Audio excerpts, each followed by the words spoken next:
저희 회사의 컨텐츠 경쟁력이 어느 정도인지를 먼저 설명을 드리고자 합니다. 세계 퍼즐 연맹이라고 하는 곳이 있어요. 세계 43개국의 위원회가 있고요. IOC처럼 한 나라에 하나의 대표부가 있습니다. CPS 교육연구소는 세계 연맹의 18번째 회원국이고요. 세계 연맹이 하는 일은 새로운 컨셉의 문제들을 만들어내고 그러한 컨텐츠를 개발할 수 있는 역량을 가진 사람이 2천여 명이 넘습니다. 물론 우리나라에도 있고요.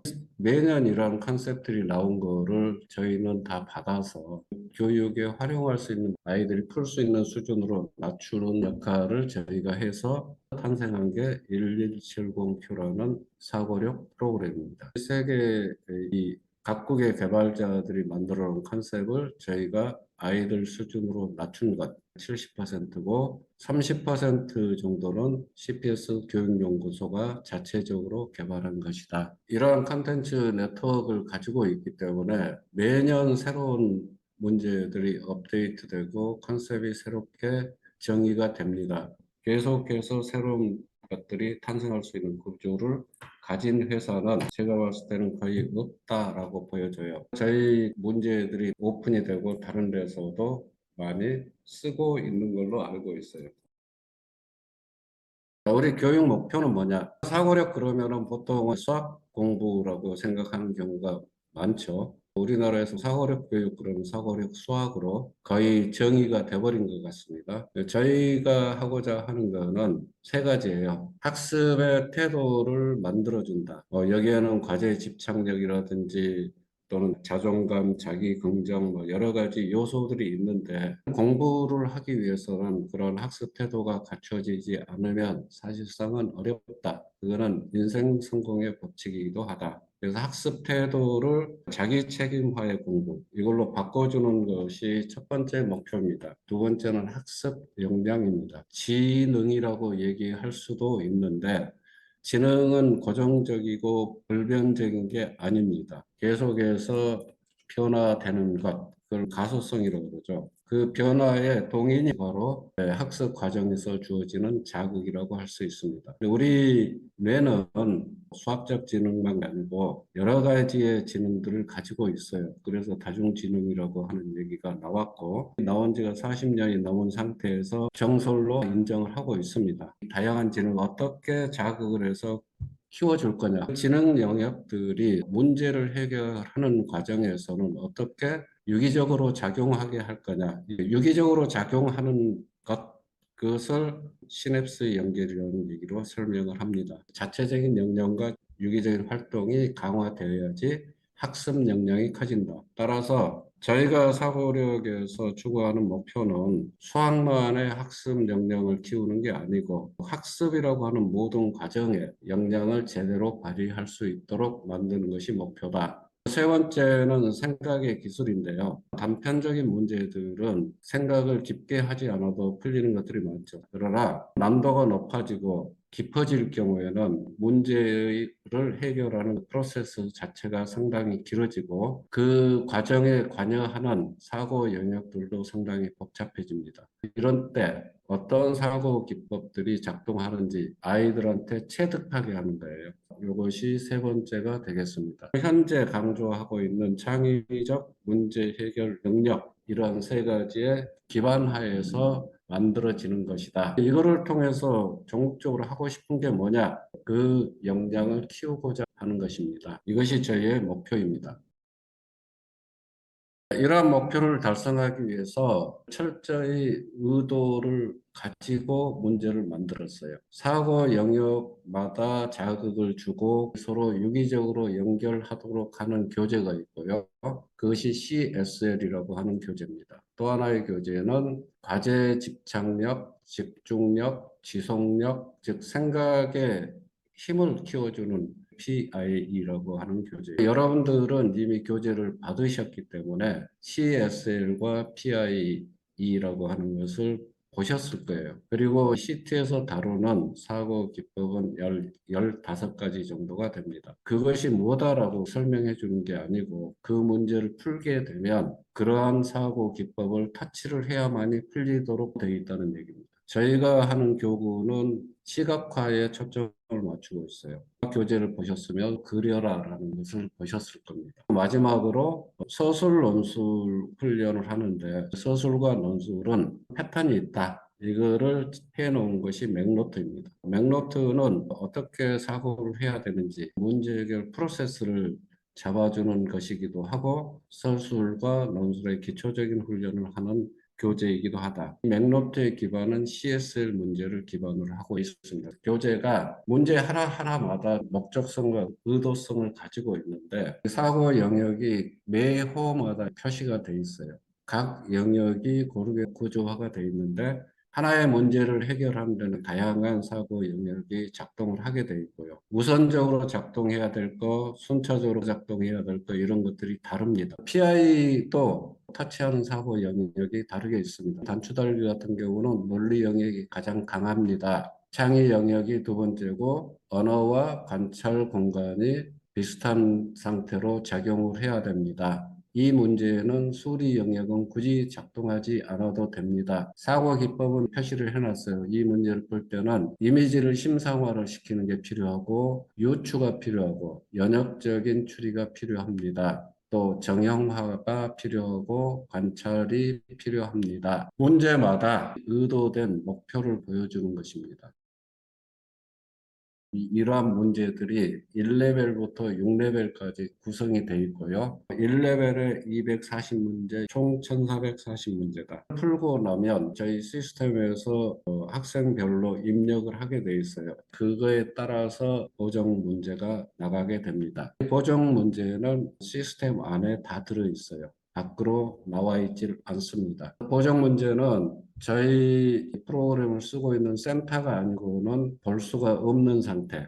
약간의 난도도 있지만 훨씬 문제가 좋습니다. 1학년은 1레벨, 2학년 2레벨 이 과정이 아닙니다. 1레벨, 2레벨, 3레벨 이거는 난이도를 얘기하는 거고요.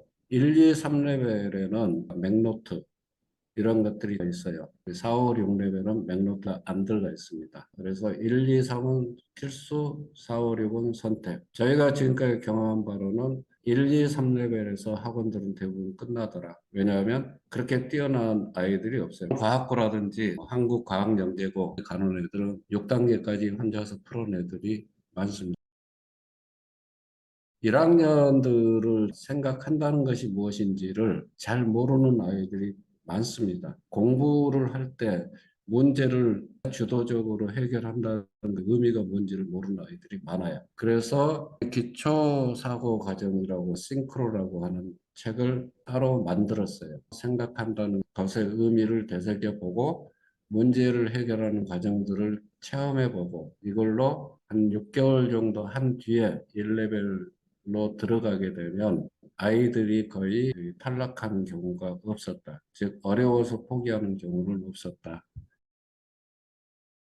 저희 회사가 생각하는 사고력이 무엇이 다르냐? 이 문제를 가지고 좀 설명을 드릴게요. 이 빨간 박스 안에 있는 문제가 사고력 수학이나 수학의 심화 또는 문장제 이런 쪽에서 나올 수 있는 문제의 유형이에요. 아이한테 줬을 때 이 문제를 풀지 못한다. 여러분들은 어떻게 판단하고 계십니까? 대부분 어머님들이 어떤 얘기를 하냐면 우리 아이는 수학 문제를 곧잘 푸는데요. 문장으로 된 문제만 나오면은 풀지를 못해요. 문해력이 떨어져서 독서학원이나 논술학원을 보내야 될까요? 이런 얘기도 합니다. 이 문제를 푸는데 필요한 사고 영역들이 어떻게 작동하는지를 왼쪽에 써놓은 거예요. 이 문제를 정상적으로 풀어간다면 작용하는 영역들은 첫 번째는 이러한 영역들이 작용할 거고 두 번째 스텝에서는 언어와 공간 영역이 작동을 할 것이고 세 번째는 순수하게 논리적으로 검토를 해야 되고 네 번째 공간 논리로 전환이 돼야 되고 다섯 번째 스텝에서 수리 논리로 전환이 됩니다. 마지막에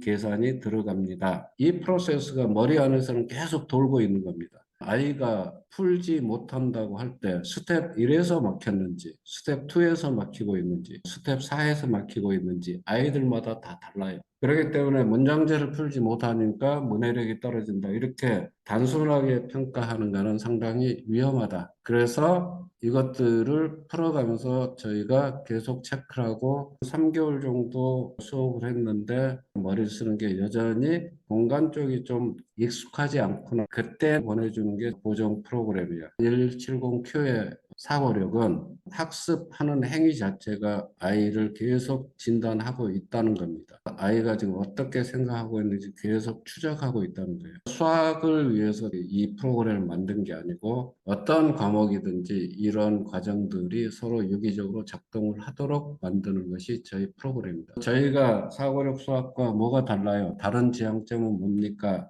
수학 공부만 잘하는 게 아니고 다른 전 과목에 영향을 줍니다. 저희 프로그램 가입을 해서 문제를 한번 접해 보시면 느껴질 거예요. 아, 이것이 나의 머리 어디를 자극하고 있겠네. 이것이 저희가 다른 지향점을 갖고 있다는 것이고요. 그렇기 때문에 저희는 아이들에 대한 수업 이전에 아이들에 대한 진단 검사를 꼭 합니다. 진단 검사를 거쳐간 아이들이 3만 명이 넘었고 4만 명에 육박해 가요. 위에 있는 게 1학년 거고요. 아래에 있는 표가 2학년 아이들입니다. 둘 다 원래 평균 성취도의 초기 설정 값은 45점에서 48점 정도가 나오도록 설정을 했어요. 어떻게 설정했냐? 초등학교 두 군데가 협력을 해 주셨어요. 그런데 이거는 엊그저께 본 아이들 거예요. 1학년이 33점, 2학년이 39 정도 되는 것 같아요. 상당히 많이 떨어졌다는 얘기죠. 평균적으로 아이들의 수준이 전체적으로 하락했다. 이렇게 보여집니다. 아이들은 요새 더 바쁘고 더 많은 것을 하고 있는 것 같은데 아이들은 갈수록 더 생각하는 수준은 떨어질까 하는 얘기는 많이 듣습니다. 구체적인 데이터가 보여주고 있어요. 생각하기 싫어한다. 라는 겁니다. 원장님들도 느끼는 사항이 아닐까. 저희는 진단을 통해서 항상 체크를 하고 있는데 분명한 사실은 이것을 다 맞는 아이들도 있다라는 겁니다. 간혹 진단검사가 왜 이렇게 어려워요? 라고 하시는 분들이 종종 있어요. 만약에 학교 단원평가 수준을 바꿔버리면 진짜 최상위권은 구별이 되지 않습니다. 엄마들은 대부분 여기에서 쇼크를 먹습니다. 좀 하고 있는 줄 알았는데 이렇게밖에 안 나와요 하는 얘기를 제가 가장 많이 듣는 거예요. 여러분들도 만약에 우리 걸 도입해서 한다면 그런 얘기 많이 들을 겁니다. 아이들은 아이들마다 수준도 다르지만 성향도 다릅니다. 왼쪽 애 같은 경우는 평균보다 조금 위에 있는 선이에요. 창의 직관하고 언어 영역이 안쪽으로 들어가 있고 수리 논리는 평균선에 근접해 있고 관찰 공간은 그보다 밖으로 나가 있죠. 좀 잘한다는 얘기예요. 이 경우는 어떤 기존 틀에서 벗어나지 않으려는 성향이 강합니다. 도전을 하지 않을 거예요. 그거를 풀어준다 그러면 얘는 수리나 논리 쪽이 훨씬 더 커질 거다. 이렇게 볼 수가 있어요. 또 오른쪽 애 같은 경우는 9%입니다. 굉장히 잘하는 아이죠. 잘하는 아이인데 수리어가 창의 직관이 묘하게 평균선에 근접해 있어요. 다른 것들은 굉장히 잘 발달이 돼 있는데 수리적인 문제라기보다는 사고를 이렇게 전환시키는 부분에서 좀 원활하지 않다 보니까 수리 쪽에서도 같이 영향을 받고 있다. 저희는 그렇게 해석을 합니다. 어머니들은 이 해석을 들으면 대단히 놀라는 경우가 많아요.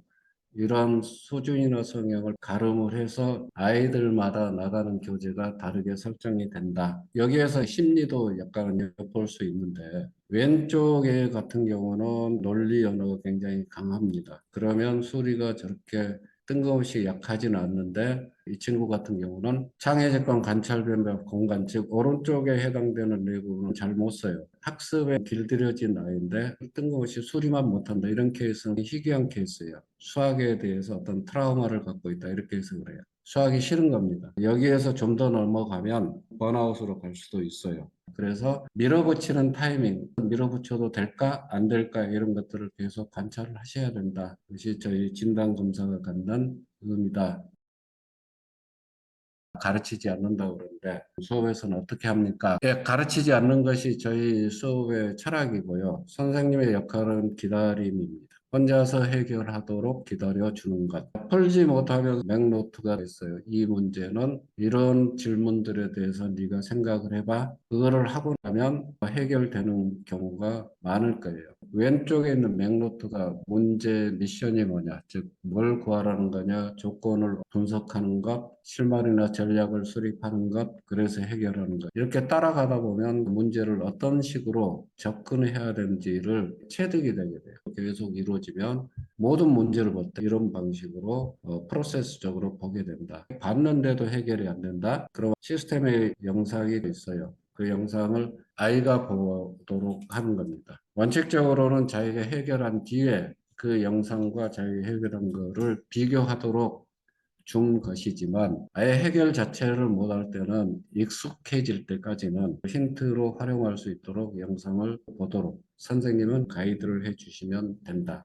우리 프로그램의 문제들을 보면 선생님도 잘 안 풀리는 것들이 많아요. 이것들을 아이들한테 풀라고 준다고요? 라는 얘기들을 많이 하는데요. 풉니다. 기다려주면. 아이가 그 경험을 하게 되면 자존감, 자기 문제와 과제 집착력 이런 것들이 형성이 된다. 저희 수업에서의 핵심은 선생님이 일일이 그 문제를 다 풀어가지고 가르쳐야 된다. 아이가 풀지 못하면 힌트를 줘서라도 아이가 풀도록 해야 된다. 이것은 없다는 것. 오늘 풀지 못했다면 내일로 넘겨도 된다는 것. 그래서 분명하게 우리의 철학을 가지고 가면 아이들은 변하고 두세 달 정도 익숙해지면 선생님은 기다리기만 하면 돼요. 보통 사고력 또는 사고력 수학 이렇게 얘기할 때는 공부 잘하는 애들이 하는 것이라는 굉장히 큰 오해가 있어요. 공부 못하는 애들은 하지 말라는 얘기냐. 그래서 저희는 누가 됐든지 간에 이런 경험을 하도록 기회를 제공해 주십사 하는 것이 항상 선생님들께 부탁하는 겁니다.